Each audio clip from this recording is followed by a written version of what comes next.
to Book Bites. We're out here in the reading garden again, picnicking with some new nonfiction and fiction adult books. So let's see what we've got inside. Alright, let's check it out.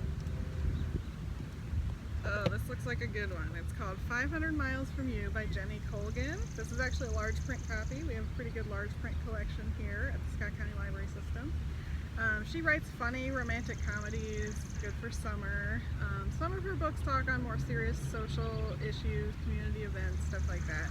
In this book, Lisa is a nurse and she's in a hectic London neighborhood. She's suffering from PTSD after a violent crime. And so her boss arranges for her to go away up to the Scottish Highlands, very remote. It's too quiet for her. In fact, she's switching places. It's like a work exchange with a male nurse, an army veteran. He's a rugged Scottish man. He's really out of place in her London neighborhood. So as they switch, they sort of get to know each other, talking about their problems, and then things start to heat up in the romance department. I studied abroad in Scotland, so I love reading about Scotland, and romantic comedies are always fun. So, 500 Miles From You. This is called The Lost Family by Libby Copeland. It's a nonfiction book, and it's about those DNA tests that are so popular right now, the at-home ones, and how they have affected people's real lives. She tells some different stories behind how these companies got started, kind of the ethics behind them as well. But then she also delves into some personal stories, like people who found out their father wasn't their real biological father, or the stories that they heard growing up about their great-grandparents were, completely untrue. There's one family who always thought their great-grandfather came over from Ireland, and they find out he was actually an Hasidic Jew who had fled from Europe, I think, before World War II. So it kind of explores the implications of having one of these DNA tests. That sounds really interesting. So let's see what else we have in here.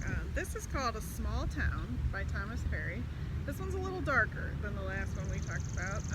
So in a small Colorado town, 12 inmates conspire to break out of prison. And then they open the gates and more than 1,000 convicts come with them. In this process of escape, the whole town is destroyed. There's rape, there's murder, there's looting, there's fires, and so the whole entire town is destroyed. After a 2-year manhunt by various agencies, they're still no closer to catching the escapees. So a local cop named Leah Hawkins is placed on sabbatical to tour the country and learn about policing, supposedly, but really she's looking for these escaped convicts, so she goes all over the country looking for them. So it's pretty dark, but there's themes of justice and revenge. I think it could be a good, creepy, late-night summer read. Yeah, that sounds good. A Small Town. All right. The next one is called The Feather Thief, and this is a nonfiction book. And at first, I was just kind of like, who would steal a feather? Well, you get into the book, you find out 2009 there was this guy named Edwin Rist, and he's really into fly tying. Fly fishing, they make these elaborate, like, feathery looking flies that you put on the end. But there's a lot of people out there who do this and collect really rare feathers in order to make them, and he was one of these people. So after he put on this concert in England, he went into the British Museum of Natural History, and they had a really large collection of rare bird like feathers and pelts and things. So he stole he stole like 150 different feathers, and so the author became obsessed with this story, and he started to delve into the whole fly tying world and this underworld they have where they're exchanging these illegal feathers and things.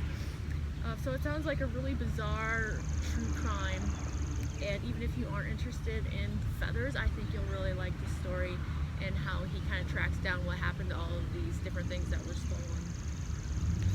It seems like it'd be really hard to successfully steal from the museum, so that would right? be Yeah, that too. How did that go down? So we kind of have a small town theme going on with our fiction today. This one is called Hello Summer. This is an audiobook, but we have the print book as well. Conley Hawkins left her small town years ago, couldn't wait to get out. She's now a big city reporter. She's waiting for this big job in Washington, D.C. When the job falls through, though, she ends up having to go home work for her sister, and report for the small town newspaper, the Silver Bay Beacon. In fact, she gets the lowest assignment, writing the gossip column, which is entitled Hello Summer. However, when she witnesses an accident where a local congressman dies, the story becomes more dangerous, and I think a little bit of mystery comes in. So, fun small town mystery to listen to this summer. Hello Summer by Mary Kay Andrews. And I also have an audiobook that we have in print as well. It's called TheFive. It's the untold lives of the women killed by Jack the Ripper. And a lot of people have been told that Jack the Ripper targeted prostitutes in Victorian England.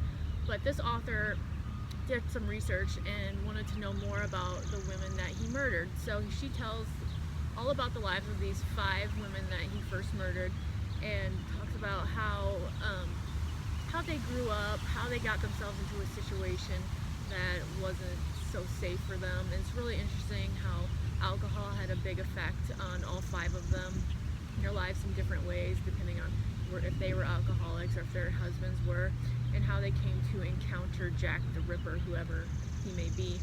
And so she kind of argues that they weren't exactly prostitutes, but she leaves it kind of open-ended for you to decide at the end.